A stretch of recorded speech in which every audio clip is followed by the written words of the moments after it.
Salam sejahtera, saudara yang kekasih di dalam nama Yesus Kristus. Kita masih tetap dalam topik besar kita, penghiburan yang dari Tuhan. Nah, kali ini kita akan menyelusuri seorang wanita di dalam kesederhanaan, dilibat dengan pergumulan yang sangat sulit, yang sangat berat, yang membuat hati dia berduka. Tetapi bagaimana kemudian Tuhan menolong dia secara luar biasa. Mari kita membaca di dalam 1 Samuel pasal yang pertama, ayat 9 sampai ayat 20, demikian firman Tuhan. 1 Samuel 1, 9 sampai 20. Pada suatu kali setelah mereka habis makan dan minum di Shilo, berdirilah Hana, sedang Imam Eli duduk di kursi dekat tiang pintu bait suci Tuhan. Dan dengan hati pedih ia berdoa kepada Tuhan sambil menangis terseduh-seduh. Kemudian bernazarlah ia, katanya, Tuhan semesta alam, jika sungguh-sungguh engkau memperhatikan sengsara hambamu ini, dan mengingat kepadaku, dan tidak melupakan hambamu ini, tetapi memberikan kepada hambamu ini seorang anak laki-laki, maka aku akan memberikan dia kepada Tuhan untuk seumur hidupnya, dan pisau cukur tidak akan menyentuh kepalanya. Ketika perempuan itu terus-menerus berdoa di hadapan Tuhan, maka Eli mengamat-amati mulut perempuan itu. Dan karena Hana berkata-kata dalam hatinya, dan hanya bibirnya saja bergerak-gerak, tetapi suaranya tidak kedengaran, maka Eli menyangka perempuan itu mabuk. Lalu kata Eli kepadanya, berapa lama lagi engkau berlaku sebagai orang mabuk? Lepaskanlah dirimu daripada mabukmu.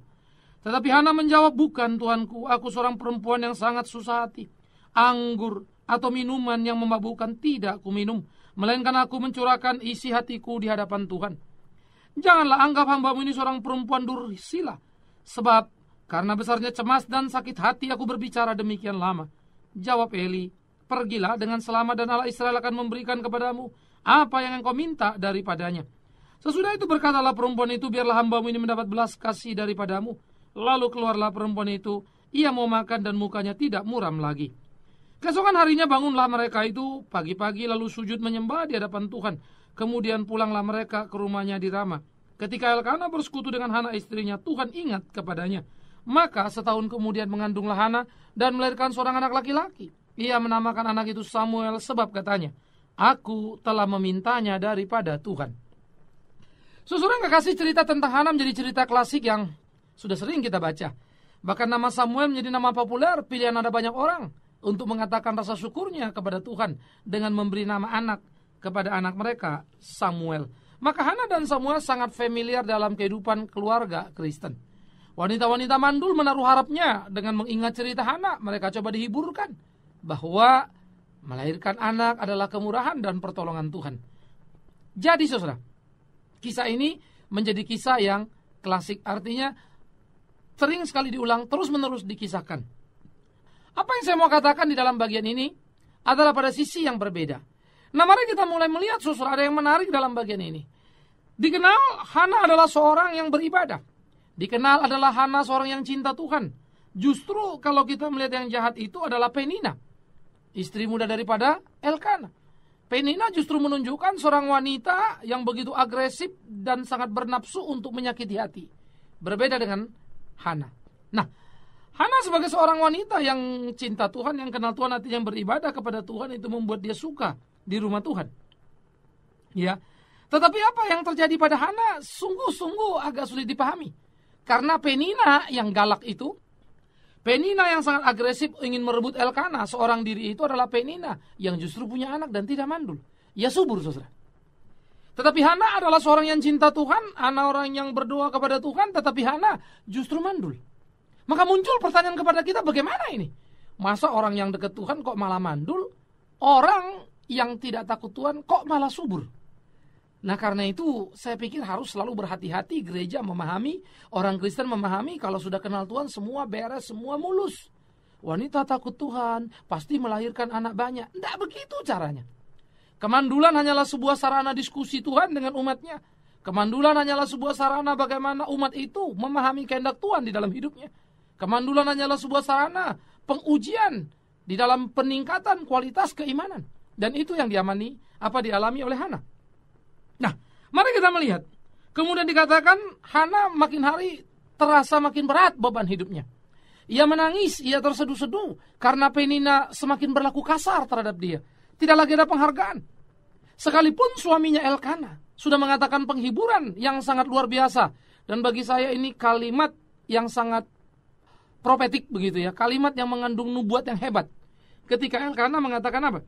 Dia katakan kepada istrinya begini, di dalam ayat 8 begitu ya. Mengapa hatimu sedih? Bukankah aku lebih berharga bagimu daripada 10 anak laki-laki? Bukankah aku lebih berharga daripada muda 10 anak laki-laki? Satu waktu nanti topik ini kita bicarakan. Tetapi prinsip yang akurat, Elkana berkata benar tentang konsep pernikahan. Yang dipersatukan adalah pria dan wanita. Maka pria dan wanita yang bersatu jauh lebih sangat menghargai, harusnya, di dalam nilai cinta mereka dibandingkan seorang ibu kepada anaknya. Mestinya begitu.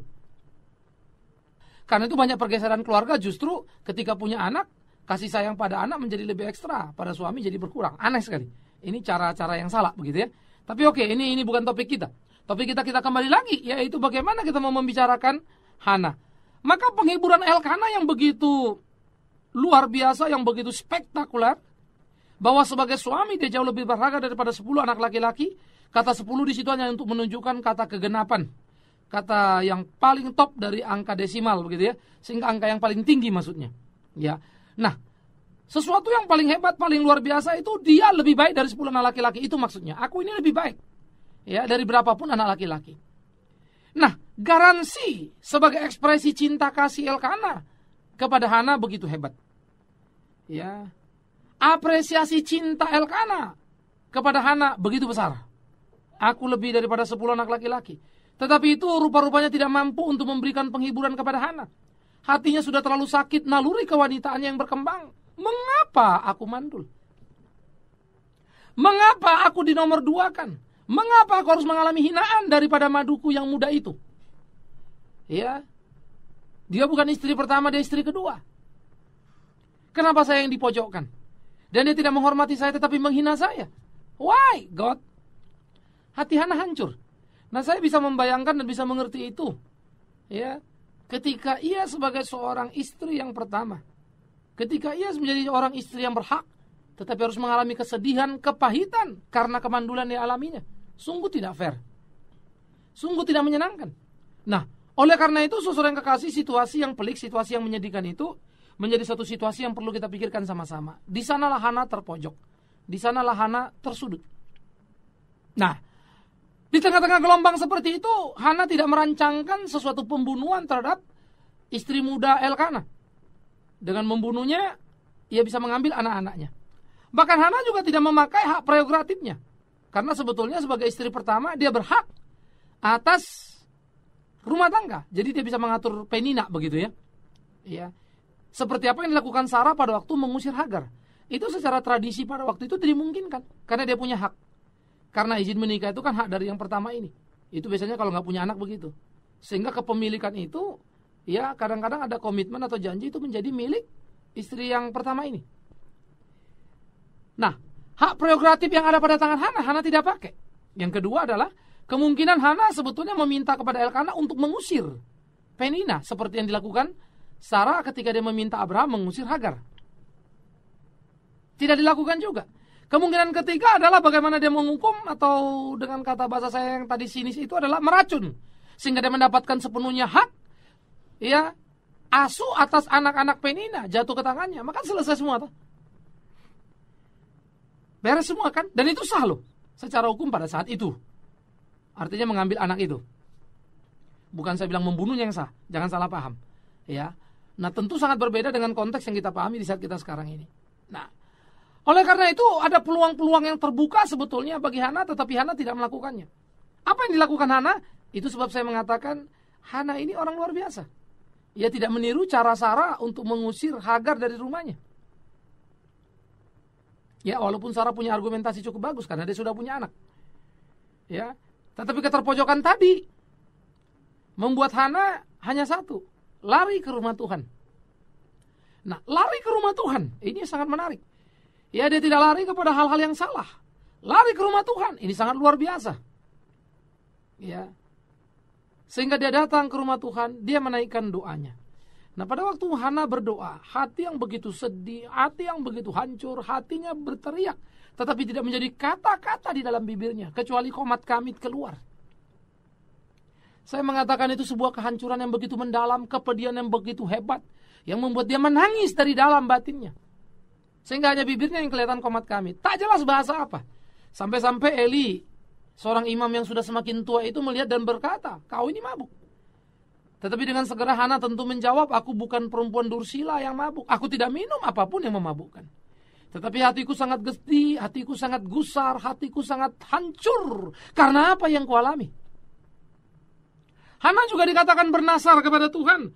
Bahwa dikatakannya, kalau engkau memperhatikan hamba-Mu ini ya Tuhan, ya, dan mengingat padaku, dan tidak melupakan aku, dan memberikan aku seorang anak laki-laki, aku akan memberikan kepada Tuhan untuk seumur hidupnya, dan pisau cukur tidak akan menyentuh kepalanya. Jangan salah ngerti. Seakan-akan nasar Hana itulah yang membuat Hana mendapatkan anak. Tidak. Kalau saudara perhatikan hancur luluh hatinya.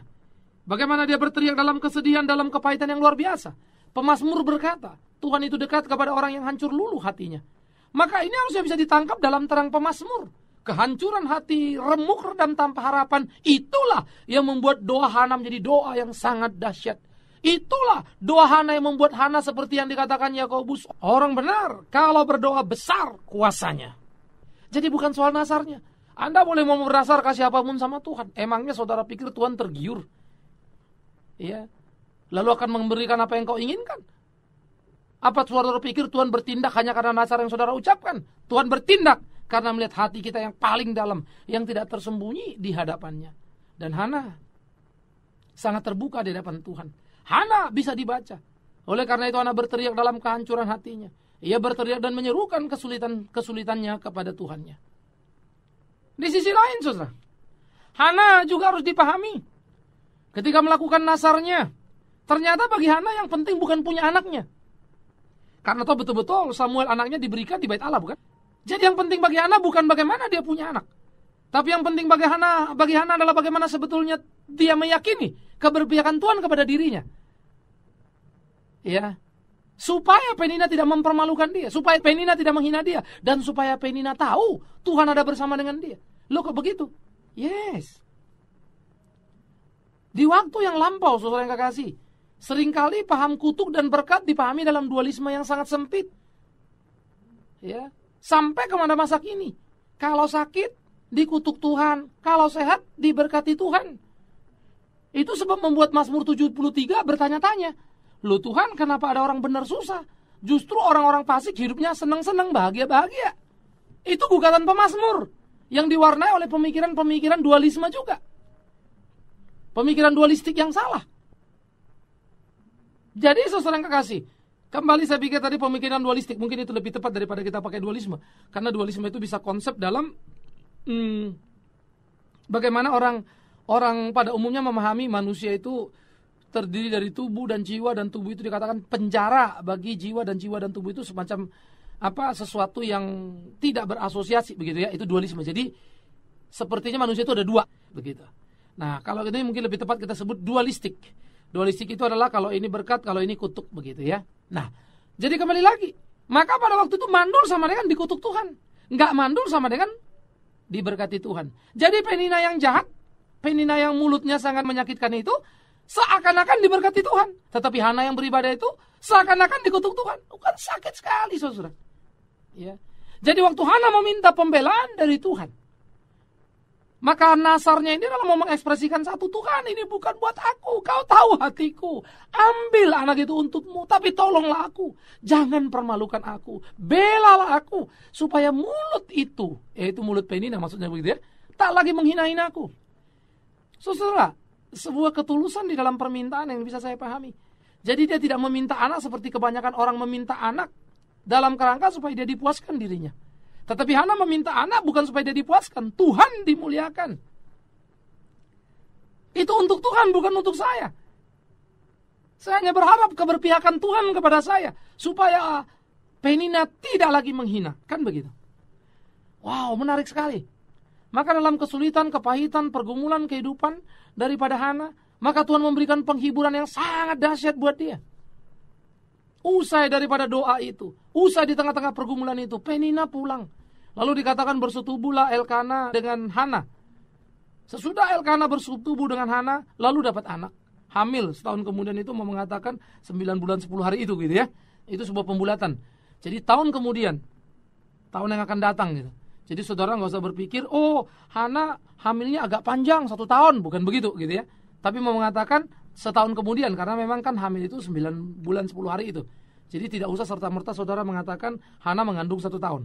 Ya, nah, jadi kemudian waktu Hana sudah punya anak dan bagaimana dia mengalami sukacita, ya, maka dia mengatakan anak itu Samuel katanya, aku telah memintanya daripada Tuhan.